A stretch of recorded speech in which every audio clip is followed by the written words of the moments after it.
तो पश्चिम बंगाल की 42 सीटों में से आज चौथे चरण में 8 सीटों पर वोटिंग जारी है। वहीं आसनसोल से टीएमसी ने मशहूर अभिनेता शत्रुघ्न सिन्हा को चुनावी मैदान में उतारा है, जहां उनका मुकाबला बीजेपी के एसएस अहलूवालिया से है। आसनसोल के चुनावी रण पर शत्रुघ्न सिन्हा से खास बातचीत की न्यूज 24 ने। देखिए, आसनसोल की सीट एक ऐसी सीट है जिस पर देश भर की निगाहें हैं, क्योंकि यहां से उम्मीदवार है तृणमूल कांग्रेस के टिकट पर शत्रुघ्न सिन्हा। परिचय की कोई जरूरत नहीं, हमारे साथ खुद इस वक्त शत्रुघ्न सिन्हा मौजूद है। और सर, ये चुनाव अपने आप में बहुत महत्वपूर्ण, बंगाल भी बहुत महत्वपूर्ण और हमेशा ज्यादा यहाँ पर वोटिंग दर्ज की जा रही है। अभी तक क्या रिपोर्ट्स हैं, कैसा चल रहा आपका चुनाव? आपने इस सवाल में ही सारा जवाब दे दिया है। बंगाल जितना महत्वपूर्ण है, बंगाल की वोटिंग भी इसलिए महत्वपूर्ण है कि वो बंगाल की वोटिंग जो है परसेंटेज पूरे देश में नंबर 1 सबसे अव्वल होती है यहाँ पे। और अभी भी जो खबर आई है जिसका आपने जिक्र किया कि अभी जो 11-12 बजे तक खबर आई है वो बंगाल से चाहे आसनसोल से, बाकी कई प्रदेशों में जहां औसत आ रहा है 10%, 12%, 15%, 20% या 24% का, वहीं बंगाल से खबर आ रही है 35%, 38%, 40%, 42% का। और हमारे कुछ और जब जगह है, खासकर आसनसोल में, जैसे बाराबनी है, जमुरिया है, कि आपको ये रानीगंज है, बहुत सारी जगह है जहां पे रिकॉर्ड तोड़ भीड़ आ रही है। इतना उत्साह है, महिलाओं की इतनी जबरदस्त वहां पे कतार लगी हुई है।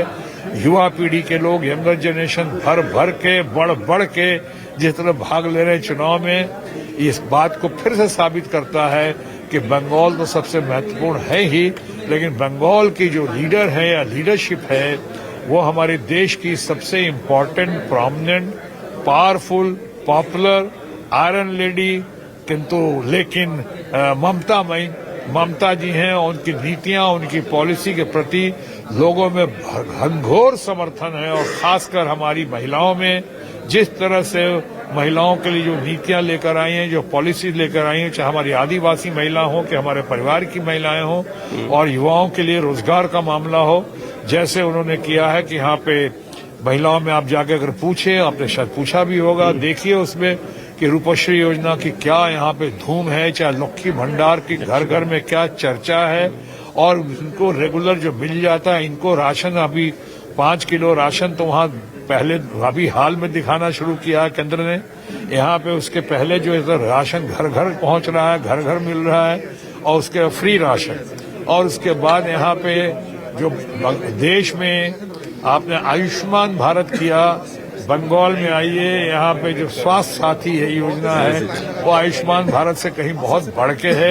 यहाँ पे कोई जुगाड़ लगाने की आवश्यकता नहीं है। यहाँ पे कोई स्कूटी हो, चाहे किसी मकान के ऊपर छत हो, तो उसको मना नहीं किया जाता है। जो बंगाल का है, भारत माँ की संतान है, चाहे किसी मजहब का हो, किसी जाति जात का हो, हिंदू हो, मुसलमान हो, सिख हो, ईसाई हो, बंगाली हो, नॉन बंगालीज हो, माइग्रेंट्स हो, उन सब के लिए समान भाव से स्वास्थ्य साथी योजना किया गया है। इसलिए मैं कहता हूं कि जिस तरह बंगाल वोटिंग के मामले में आज रोल मॉडल बनकर पूरे देश में खड़ा है, उसी तरह से बंगाल लीडरशिप यानी ममता जी के मामले में भी ये साबित कर चुका है कि ममता जी पूरे देश में अव्वल नंबर की रोल मॉडल हैं। आप हमेशा की तरह कॉन्फिडेंट है सर, लेकिन मेरा प्रश्न ये है कि ये क्षेत्र जो है, कल्ट मूवी भी कहते हैं लोग, जैसे काला पत्थर है, अंतर्राष्ट्रीय ख्याति प्राप्त फिल्म थी हमारी कालका।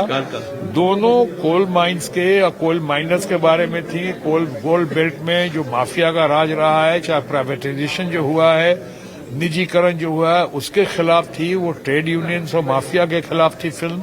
और उसका हमने इस तरह से शूट करके, चासनाला माइंस हो, गिडी कोलरी हो, मैं महीनों रह चुका हूँ इस साइड में, पूरा धनबाद वगैरह में।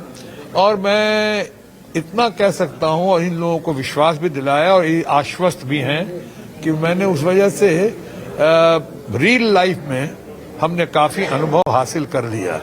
अब रियल लाइफ में मैं लड़ने को तैयार हूं इस चुनाव के बाद। वहां है रानीगंज में कई लोगों का मकान ध्वस्त है, कई लोगों की हालत खराब है शायद, और कई लोगों को मुआवजा नहीं मिला है, कई लोगों को रोजगार के अवसर नहीं मिले हैं। वहां है, चाहे यहाँ पे हम कोल लिमिटेड इंडिया में भी 1.5 लाख लोग थे पहले, तो 50 लाख से कम, 50,000 से कम हो गए। एक आखिरी प्रश्न मेरा ये, आप यहाँ आसनसोल में और आपके पटना में प्रधानमंत्री, और गुरुद्वारे गए, लंगर किया और बहुत ही प्रभावशाली तरीके से टेलीविजन पर लोगों ने उनको देखा। आज की तारीख में सिग्निफिकेंस आप मानते हैं इस दृश्य का चुनाव पर?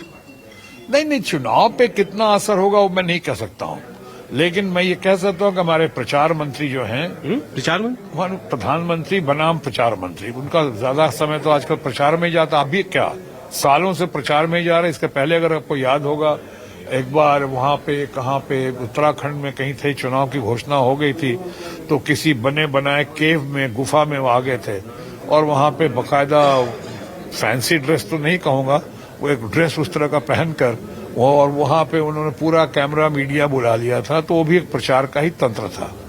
अभी गए हैं, चूंकि मैं गुरुद्वारों का मंदिर मस्जिद का बहुत आदर करता हूं और पटना गुरुद्वारा में तो पटना मेरा घर है, बिहार मेरी कमजोरी है, बिहार मेरी शक्ति है, और वहां जाके वो गुरुद्वारा में मत्था टेका है।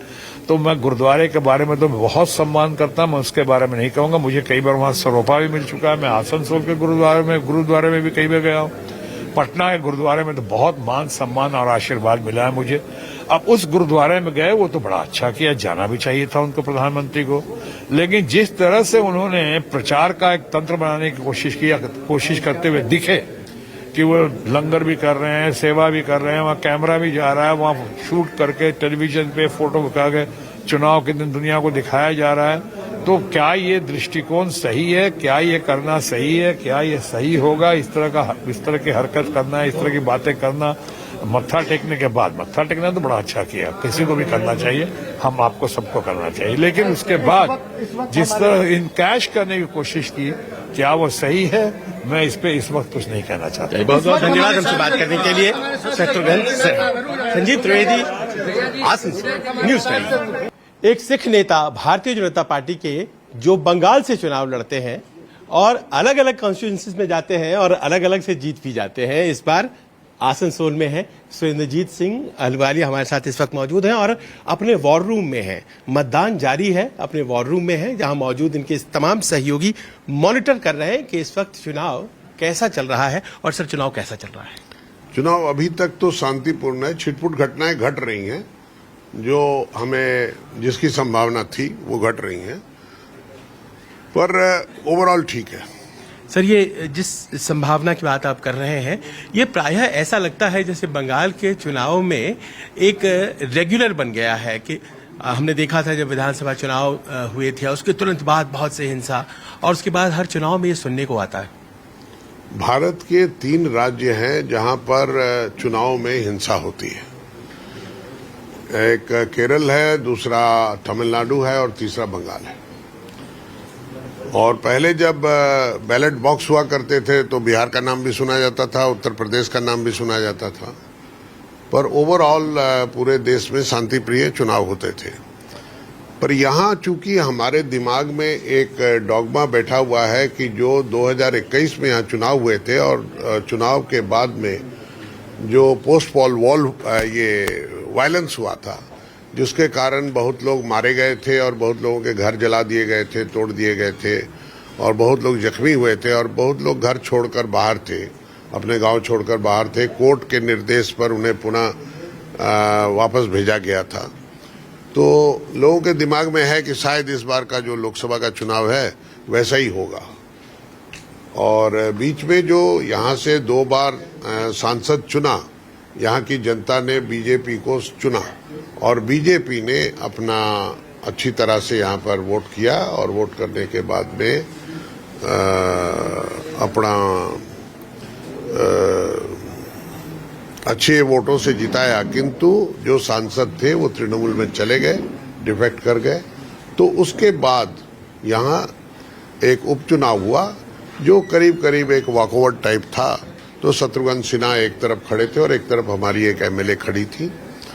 तो उपचुनाव नॉर्मली स्टेट की जो गवर्नमेंट होती है उसके पक्ष में जाता है, इनके पक्ष में गया। ये बड़े सुपरस्टार की तरह उतरे थे यहाँ, और इसलिए वही इनके दिमाग में बैठा हुआ है कि शायद ये सीट इनकी अपनी हो गई है। वैसा कुछ नहीं है।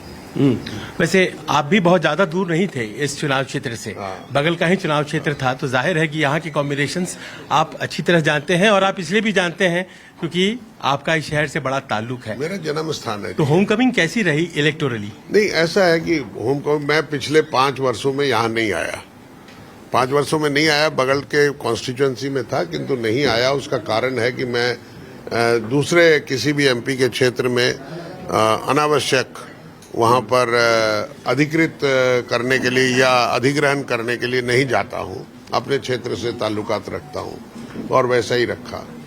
और अब जो है हालात कुछ ऐसे हैं कि मुझे यहाँ पर भेजा गया है चुनाव लड़ने के लिए, तो प्रचार कर दिया, प्रचार समाप्त हो गया। आज तो जनता के हाथ में जो भगवान है उसी के हाथ में बटन है, उसने बटन दबाना है कि कौन सा दबाकर किसको जिताएगी।